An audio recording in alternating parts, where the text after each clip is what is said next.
आप सभी लोग जानते हैं कि हमारे कंट्री में 500 और 1000 के नोट बैन कर दिए गए।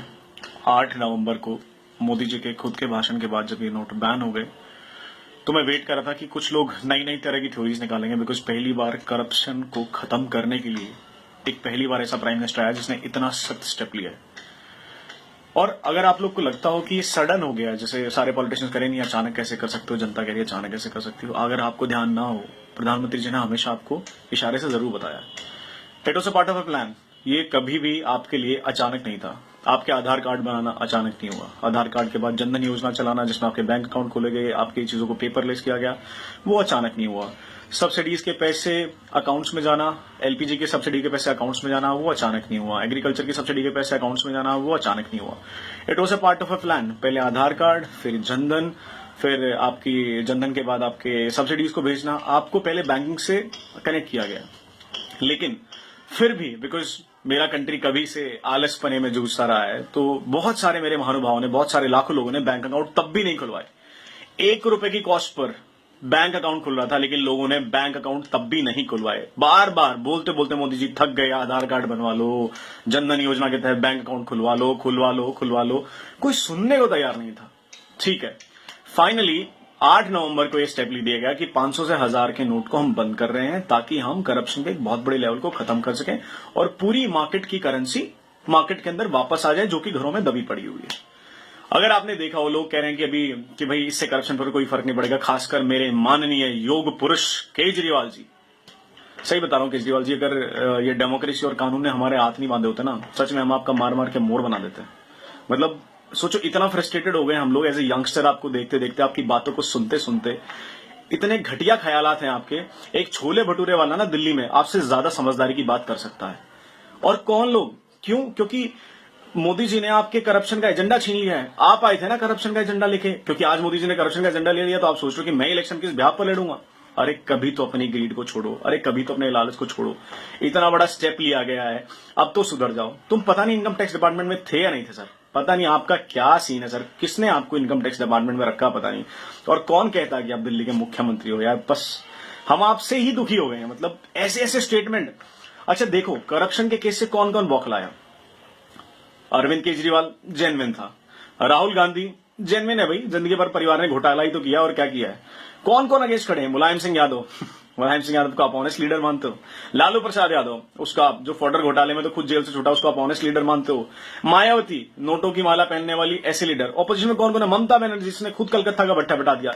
एक बार ये देखो कि कौन लोग अपोज कर रहे हैं इस डिसीजन को। दोस्तों समझो, इन नेताओं के चंगुल में मत आओ, ये चीज को देखो।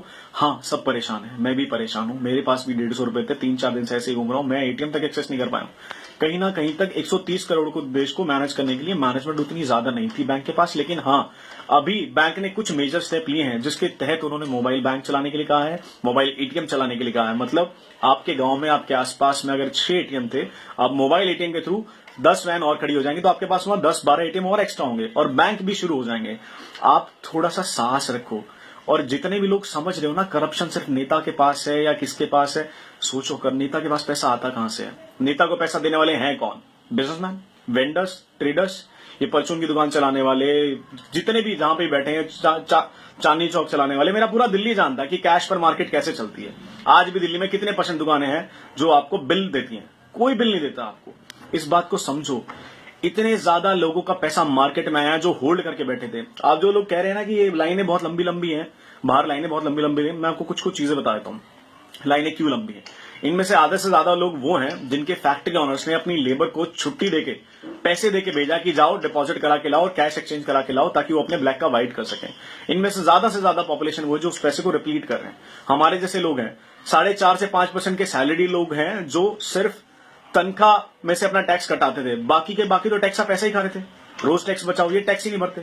डॉक्टर हैं, कितने इंडिपेंडेंट क्लिनिक्स हैं, कितनी इंडिपेंडेंट शॉप हैं, ट्रेडर्स हैं, चांदनी चौक है, भगीरथ पैलेस है, मार्केट है, जहां सिर्फ कच्चे काम होता है। मैं खुले में बता रहा हूं, सिर्फ कच्चे का काम होता है। जहां पे कहा जाता है भाई साहब कच्चे में डील करेंगे, ये ना आपको कभी बिल देंगे। इनका धंधा होता है 60 लाख का, और इनकी इनकम टैक्स रिटर्न फाइल उठा के देखोगे ना तो मिलेगी आपको 7 लाख रुपए की। तो सोच के देखो, क्यों सैलरीड आदमी, एक सैलरी वाला आदमी ही सारे भारत का टैक्स क्यों भरेगा? ये बिजनेसमैन कहां जाएंगे, ट्रेडर्स कहां जाएंगे, ये कौन भरेगा इनका टैक्स? ये क्या मक्खन मलाई खाने के लिए बैठे हुए क्या? और इन्हीं के ऊपर लगाम लगाने के लिए मोदी जी ने स्टेप लिया है। और ये बहुत ही कमेंडेबल स्टेप है, ये फ्यूचर का स्टेप है, ये इंफ्रास्ट्रक्चर का स्टेप है। इस स्टेप के अंदर मोदी जी को अगर हम सपोर्ट नहीं करते तो हम कायर हैं, हम पे धिक्कार है हमारी जिंदगी पर कि एक ऐसा प्रधानमंत्री मिला है जो इस देश को कहीं ले जाने में सक्षम है, उसे ले जाने की राह रखता है, और हम आज उसे सपोर्ट तक नहीं कर पा रहे हैं। कल आर्मी की बात जब आई तो इंटरनेट फ्लडेड था कि हम आर्मी के साथ हैं, ये हैं, सपोर्ट है। अरे इंटरनल वॉर छेड़ लो तुम, बाहर तो आर्मी बहुत अच्छी है, जो अंदर की वॉर छिड़ी है ना, मैं इससे लड़ाई लड़नी है। हमें केजरीवाल जैसे टुच्चे, जाहिल और इन गवार मुख्यमंत्रियों से पीछा छुड़ाना है। मायावती की कास्टिस्ट की पॉलिटिक्स, मुलायम सिंह यादव की कास्टिस्ट पॉलिटिक्स, ये चोर बैठे हैं, पुराने पापी बैठे हैं। ये कांग्रेस आज के थोड़ी ना, ये 60 साल की दी हुई बीमारी हमें करप्शन की। और मैं आपको कहता हूं, वादा दिलाता हूं, जो इंफ्रास्ट्रक्चर अभी मोदी जी डेवलप कर रहे हैं ना, आप देखना आने वाले टाइम में इससे भविष्य बदलेगा। आज हम सब भारतीयों का, सबके सब सिटीजन्स की जिम्मेदारी है, अधिकार है, रिस्पॉन्सिबिलिटी कि आज हम पर जो भी हो रहा है हम उसे झेलें, मोदी जी का साथ दें और इस करप्शन की लड़ाई में मोदी जी के साथ खड़े हूं।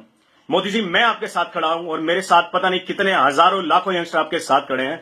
अगर कोई इसके खिलाफ लड़ेगा तो हम उसके खिलाफ भी लड़ेंगे, लेकिन ये करप्शन की लड़ाई अब जारी रहेगी।